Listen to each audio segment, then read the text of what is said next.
Engineers no learning answer is worst thing to do, but concept को समझना is best thing to do for them. यानी कि उनको पता है कि अगर हम आंसर्स लर्न करेंगे तो ये हमारे लिए वर्स्ट थिंग रहने वाला है, बट हम लोग कंसेप्ट को अगर समझेंगे तो ये हमारे लिए बेस्ट रहने वाला है।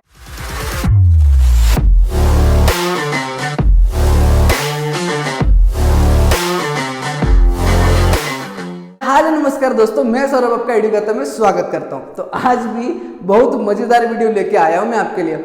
आज मैं आपकी बचपन की आदत है उसे भगाने के लिए इस वीडियो को लेके आया हूं, और वो बचपन की आदत जो है वो है आंसर्स को रटना। जी हाँ, बचपन से हम लोग बड़े हुए क्लास 10th में आ चुके हैं, बट आज भी हम लोग आंसर्स को रटते हैं। क्यों रटते हैं? वाई? बिकॉज वी नो कि बोर्ड के पेपर में हमें अच्छे आंसर्स लिखने से अच्छे मार्क्स मिलते हैं। तो अच्छे आंसर्स हम लोग तभी लिख पाएंगे जब आंसर्स को हम लोग रट के जाएंगे। बट बेटे, ये रटने की आदत हर एक बच्चे में तो नहीं होती है, ये रटने की कैपेबिलिटी हर एक बच्चों में तो नहीं होती है, और रटने का मेथड सही होता भी नहीं है। तो सही मेथड है क्या सर? किस तरह से पढ़ाई करें? सारे क्वेश्चंस का आंसर आपको इस वीडियो में मिल जाएगा, जिसके लिए वीडियो को लास्ट तक जरूर देखना पड़ेगा। तो चलिए शुरू करते हैं। तो देखो, आज की वीडियो में कुछ पॉइंट्स मैंने नोट डाउन करके मतलब कुछ पॉइंट्स मैंने नोट डाउन किए बोर्ड पे, जिसको पढ़ने से समझने से आपको पता चल जाएगा कि किस तरह से आपको पढ़ना है। रटना नहीं है, किस तरह से पढ़ना है। सबसे पहला पॉइंट तो मैंने ये लिखा है कि learning answer is a foolish thing to do and it's not the correct way to do. मतलब आंसर्स को रटना एक मूर्खता कहलाता है, और वो सही तरीका है भी नहीं पढ़ने का।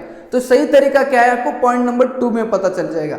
पॉइंट नंबर 2 बोलता है कि try to understand how engineers study. मतलब इंजीनियर्स कैसे पढ़ते हैं उसको एनालाइज करो। एग्जाम के 2 दिन पहले पढ़ने बैठते, 2-3 दिन पहले, और उस पर्टिकुलर एग्जाम में अच्छे स्कोर भी ले आते हैं। ये कैसे करते रहेंगे? क्या इंजीनियर्स भी आंसर्स को रटते हैं क्या? नहीं। अगर उनको आंसर्स रटना होता ना तो वो 2-3 वीक पहले पढ़ने बैठते, 2-3 दिन पहले नहीं। तो किस तरह से करते हैं मैं आपको बताता हूं। देखो, engineers no learning answer is worst thing to do, but concept को समझना is best thing to do for them. यानी कि उनको पता है कि अगर हम लोग आंसर्स लर्न करेंगे तो ये हमारे लिए वर्स्ट थिंग रहने वाला है, बट हम लोग कंसेप्ट को अगर समझेंगे तो ये हमारे लिए बेस्ट रहने वाला है। Why? Because they believe in understanding concept. उसके बाद उसको आंसर्स को फ्रेम करते हैं खुद से, और इसी के दम पे वो अच्छे मार्क्स स्कोर कर लेते हैं। समझ में आया? वही चीज आपको करना है। हालांकि मैं ये प्रमोट नहीं कर रहा आपको कि 2-3 दिन पहले आप भी पढ़ के अच्छे मार्क्स लाओ, नहीं। आपको इंजीनियर से यही सीखना है कि किस तरह से वो कंसेप्ट को समझ के आंसर्स को फ्रेम करते हैं और उसके बाद भी अच्छे मार्क्स को स्कोर करते हैं।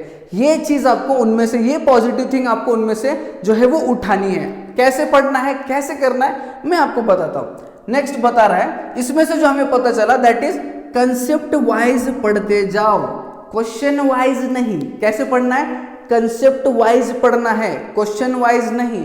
अगर एक चैप्टर में 15 कंसेप्ट्स है तो 15 के 15 कंसेप्ट्स पढ़ के जाएंगे, बट ऐसा नहीं करेंगे कि उस क्वेश्चन में से टॉप 5 क्वेश्चंस करके जाएंगे और ये सोच के जाएंगे कि उन्हीं 5 क्वेश्चंस में से कोई आएगा जिसको हम लोग सॉल्व करके पूरे मार्क्स लेके आएंगे। ऐसा होगा नहीं, होगा भी तो बहुत कम प्रोबेबिलिटी है। इसीलिए हम लोग को कंसेप्ट वाइज पढ़ना है। बट ये कंसेप्ट वाइज पढ़े कैसे, क्या मेथड होता है, ये अभी बताता हूं नेक्स्ट पॉइंट में। उसके लिए आपको करना क्या है? सबसे पहले कंसेप्ट को पढ़ना है, कंसेप्ट को फिर समझना है, अंडरस्टैंड करना है, फिर कंसेप्ट को लिख कर निकालना है।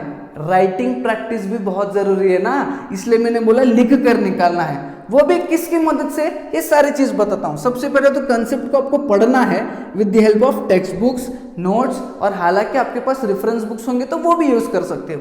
उसके बाद कंसेप्ट को समझना है, अंडरस्टैंड करना है। कैसे?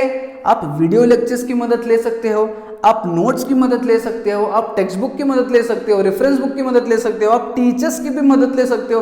स्कूल टीचर्स हो गए, ट्यूशन टीचर्स हो गए, आपके बड़े सीनियर्स हो गए, इन सारे लोगों की, इन सारे चीज़ों की हेल्प लेके आप कंसेप्ट को समझ सकते हो।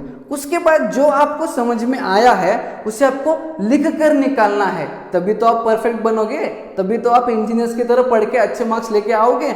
बट कैसे लिख के निकालना है वो भी बताता हूँ। सबसे पहले तो बताया मैंने कि फ्रेमिंग पॉइंट वाइज जो कंसेप्ट आपने पढ़ा है ना उसको आप 2 से 3 पार्ट में डिवाइड करिए।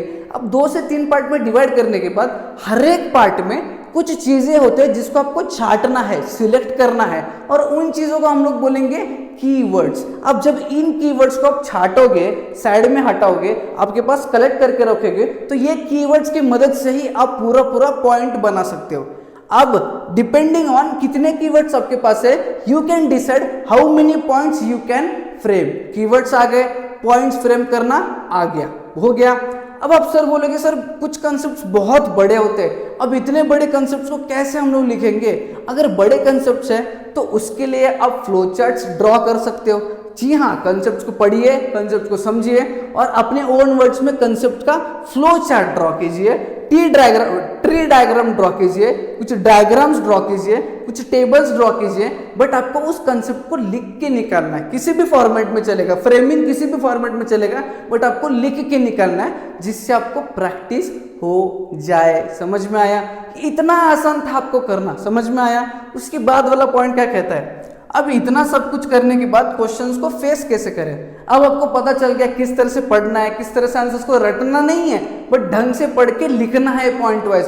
पर जब क्वेश्चन एग्जाम में आता है तो कैसे फेस करेंगे? तो देखो, सीधा सीधा बहुत छोटा और बहुत अच्छे से बताता हूँ। फॉर एग्जाम्पल, बोर्ड एग्जाम में आपको एक क्वेश्चन आ जाता है, तो उस क्वेश्चन को पढ़ना है, फिर से क्वेश्चन को पढ़ना है, फिर से क्वेश्चन को पढ़ना है। एक क्वेश्चन को 2 से 3 बार पढ़ना है।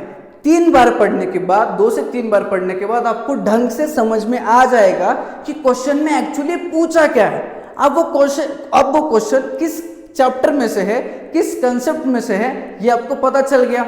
अब वो क्वेश्चन में पूछा क्या है, उसके बेसिस पे आपको डिसाइड करना है कि आपको कितना लिखना है। अब एक कंसेप्ट में आपने आपके घर में एक नोटबुक में एक कंसेप्ट के बारे में 6 पॉइंट्स में उस कंसेप्ट को फ्रेम किया था, बट उस क्वेश्चन में एक्चुअल में पूछा क्या है, इसके बेसिस पे आप उन 6 पॉइंट्स में से जितने पॉइंट्स जरूरी है उतने पॉइंट्स आंसर्स में लिख के आओगे बोर्ड एग्जाम में, जिससे आपको पूरे मार्क्स मिल जाएगा।